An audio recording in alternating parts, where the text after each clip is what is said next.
Welcome to doctor Maithili's music therapy channel. இன்றைய பதிவிலையும் சிறு பிள்ளைகளோட செல்ஃப் கான்ஃபிடென்ஸையும் அவங்களோட முறையிலையும் எப்படியெல்லாம் பூஸ்ட் பண்ணி தர முடியும், அவங்களோட முறையில் பூஸ்ட் பண்ணுறதுக்கு நம்ம பெரியவங்க எப்படியெல்லாம் பிள்ளைங்களோட பழகலாம் அப்படின்றத பற்றி சொல்லி பார்க்கலாம். சென்ற பதிவில் பார்த்தோம் appropriateness how to be given importance in every aspects. ஒரு நேரத்துலையும் வகுப்பறையில், வீட்டில், சோஷியல் கேதரிங்ஸில், சோஷியல் கெட் டுகெதரில் சின்ன பிள்ளைங்களை கூப்பிட்டுட்டு போனோமான எப்படி நடந்துக்கணும், அந்த டெக்கோரம் ஆஃப் பிஹேவியரை எப்படி நம்ம இம்ப்ரூவ் பண்ணிக்கிறது அப்படின்றத பிள்ளைங்களுக்கு சொல்லிக் கொடுக்கணும், எவ்வளோ பொலைட்டாக நடந்துக்கணும் அப்படின்னு நம்ம சொல்லிக் கொடுக்கலாம். இது மாதிரி ஒரு இடத்துக்கு போகிறோம், ஒரு 10 பிள்ளைங்க இருக்கிறாங்க. 10 பிள்ளைங்கள 3 பிள்ளைங்களை எதுவாக அமைதியாக வடிவாக இருந்துட்டு எல்லா இடத்துலையும் பெரியவங்களோட பேசும்பொழுது பணிவாகவும் அன்பாகவும் பேசுகிறாங்கன்னு வைங்க. இதை பார்த்து மற்ற பிள்ளைங்களுக்கு கற்றுக்கிறதுக்கு ஒரு வாய்ப்பு இருக்கும். ஏன்னா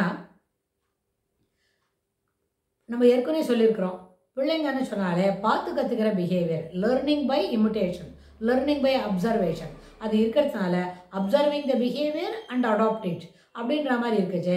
சில பிள்ளைங்க அமைதியாகவும் வடிவாகவும் அழகாக பிஹேவ் பண்ணால் அதுபோல் மற்ற பிள்ளைங்களும் சும்மா ஓடிக்கிட்டே இருப்பாங்க. சில நேரத்தில் எதுக்கு ஓடுறாங்கன்னு தெரியாது, ஒரு தீம் இல்லாத விளையாடுவாங்க. இல்லாட்டி போனால் ஏதோ ஒன்று ஒரு என்ன தெரியுமா ஆர்கனைஸ்டு பிளே அப்படின்னு சொல்கிற மாதிரி இல்லாமல் அன்ஆர்கனைஸ்டாக இருக்கும். சில நேரத்தில் லூஸ் பிளேன்ற மாதிரி எது வேணால் விளையாடுவாங்க, பாதியில் ஓடுவாங்க, பாதியில் ஹைட் அண்ட் சீக் இருக்கும். அதுபோல் இருக்கும்னு சொன்னால் அது பிள்ளைங்களோட இருக்கும்பொழுது அது ரொம்ப சரி. ஆனால் பிள்ளைங்களோடு இருக்கிறதுக்காட்டிலும் ஸ்ட்ரக்சர்டு பிளே இருந்ததுன்னு வைங்க, அவங்களுக்கு அது இன்னும் கொஞ்சம்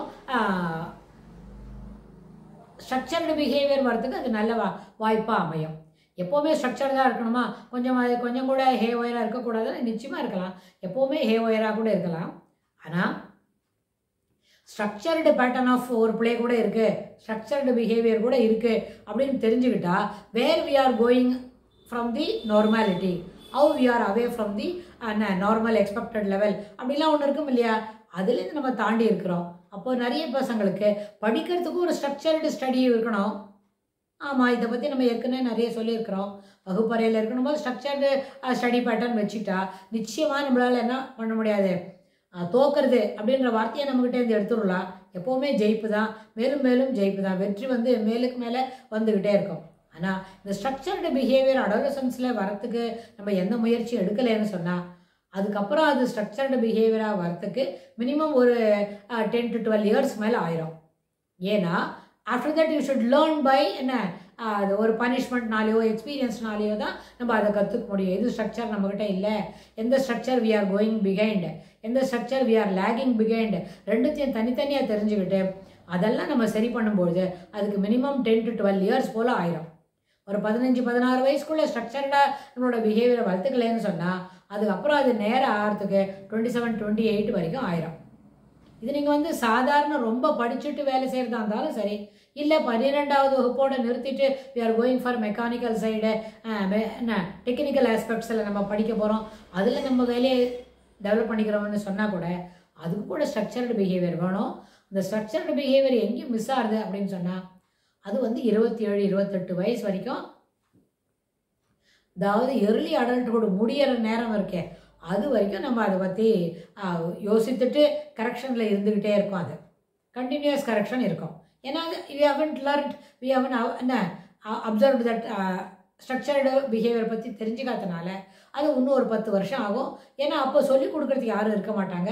அந்த வயசில் வேறு யாராலும் சொல்லிக் கொடுத்தா நம்மளுக்கு வந்து அதை we are unable to accept it. So we should learn on our own, we should correct on our own அப்படின்ற லெவலில் நம்ம இருப்போம். அதனால ஒரு 27-28 வயசு வரைக்கும் இந்த பிஹேவியரை ஸ்ட்ரக்சர் பண்ணிக்கிறதுக்கு நேரம் எடுக்கும். இது வந்து கேர்ளாக இருந்தால் ரொம்ப சிரமப்படுவாங்க. ஏன்னா அதுக்குள்ளே அவங்க வந்து வெட்லாக்குள்ளே வரணும், இன்லாஸ் கூட அட்ஜஸ்ட் பண்ணிக்கணும், அதெல்லாம் வரும்போது இன்னும் கூட அதில் நிறைய ஒரு இன்கன்வீனியன்ஸ் நிறைய வரும். இந்த வார்த்தை ஒரு மேலுக்கும் அப்ளிகபிள் தான், but he can overcome it because of his male, அந்த மேஸ்குலினிட்டின்னு சொல்கிறோமே, அதனால் ஓவர் கம் பண்ணுவாங்கன்னு. அப்போ கூட நிறைய விதத்தில் என்ன பண்ணுவாங்க, ரொம்ப ஒரு அப்பசாடாக பண்ணக்கூடிய மேல்லாம் கூட இருப்பாங்க தான். அது கூட நிறைய பர்சன்டேஜ் ஒர்க் அவுட் ஆகும் தான். அதனால் ஸ்ட்ரக்சர்டு பிஹேவியர் அப்படின்ற அந்த வார்த்தையை ஒரு அடோலசன்ஸ் ஆரம்பிக்கும் போது, துவங்கும் போது, அந்த 14 வயசில் ஆரம்பித்தாக்க ஒரு 3-4 இயர்ஸ்க்குள்ளே அதை நம்ம நேரம் பண்ணிக்க முடியும். நேரம் செய்துவிட்டோமான அப்புறம் அடல்ட்ஹுட்டில் ஏர்லி அடல்ட்ஹுட் முடிகிற வரைக்கும் அதை நம்ம என்ன பண்ண வேண்டாம், ஒரு கண்டினியூஸ் ப்ராசஸாக எடுத்துக்கிட்டு போக வேண்டாம். அப்போ அதுக்குள்ளேயே இன்னும் கொஞ்சம் that behaviour can be refined and modified, கொஞ்சம் ப்ரைஸ் ஒர்த்தி அப்படின்னு சொல்கிற அளவுக்கு நம்மளுக்கு அந்த பிஹேவியரை நம்மளால் வளர்த்துக்க முடியும். The decorum of behavior ought to be completed, ought to be learned positively to the expected level before அந்த early adolescence முடியறது late adolescence ஆரம்பிக்கிறதுக்குள்ளேயே before commencing of the late adulthood. அந்த நேரத்திலேயே ஸ்ட்ரக்சர்டு பிஹேவியரை நம்ம தெரிஞ்சுக்கணும். அதுக்கு தகுந்த மாதிரி நம்மளோட சோஷியல் இன்டராக்ஷனில் ஒரு இம்ப்ரூவ்மெண்ட் இருக்கும். ஃபேமிலி மெம்பர்ஸ் நடுவில் பேசும்போது ஒரு இம்ப்ரூவ்மெண்ட் இருக்கும். அப்போ தான் கேட்பாங்க, வீட்டில் யாரும் வந்தால், என்னடா போன வருஷம் வரும்போது உங்கள் பசங்க இப்படிலாம் பேசிகிட்டு இருந்தாங்க, இன்றைக்கி ரொம்ப கெட்டிக்காரன் ஆகிட்டானே, ரொம்ப ரிஃபைண்டாக பிஹேவியர்ஸ் இருக்கே அப்படின்னு வீட்டில் ரிலேட்டிவ்ஸோ தாத்தாவோ அத்தையோ பாட்டியோ யாரான வந்தால் கூட அப்படி சொல்கிறாங்கன்னு சொன்னால், ஏசப்பா ஒரு 4-5 மாதமாக பிள்ளைங்க அப்படி தான் நல்லா ஆகிட்டாங்க, ரொம்ப பொறுமையாக பேசுகிறானுங்க எல்லாரும் அப்படின்னு சொல்லிப்பாங்க அப்பா கூட. ஸோ அதனால் திஸ் திங்ஸ் வில் அதாவது ஒரு முன்னேற்றம் என்பது நல்ல ஒரு பர்சீவபிளாக தெரியும். அதனால் it has to be modified the early adulthood முடிஞ்ச உடனே, அதில் மிடில் அடல்ட்ஹுட் ஆரம்பிக்கிறதுக்குள்ளேயே நம்ம அதெல்லாம் நேரம் பண்ணிக்கணும் அப்படின்னு ஒரு முயற்சி செய்யலாம். அந்த முயற்சி எல்லாருக்குமே வெற்றி அளிக்கும் தான். அதுக்கு ஸ்கூல் ஃப்ரெண்டாக இருந்தாலும் ஹோம் ஃப்ரெண்டாக இருந்தாலும் நம்ம 2 இடத்துலையும் நம்மளுக்கு சப்போர்ட் கிடைக்கும் அப்படின்னா நிச்சயமாக the behaviors can be modified, refined and highly என்ன தெரியுமா அக்கலோட்ஸ் கிடைக்கிற அளவுக்கு அதை மாற்ற முடியும். அதனால் இன்னும் விவரமாக வரப்போகிற பகுதிகளில் பார்க்கலாம். தேங்க்ஸ் ஃபார் வாட்சிங்.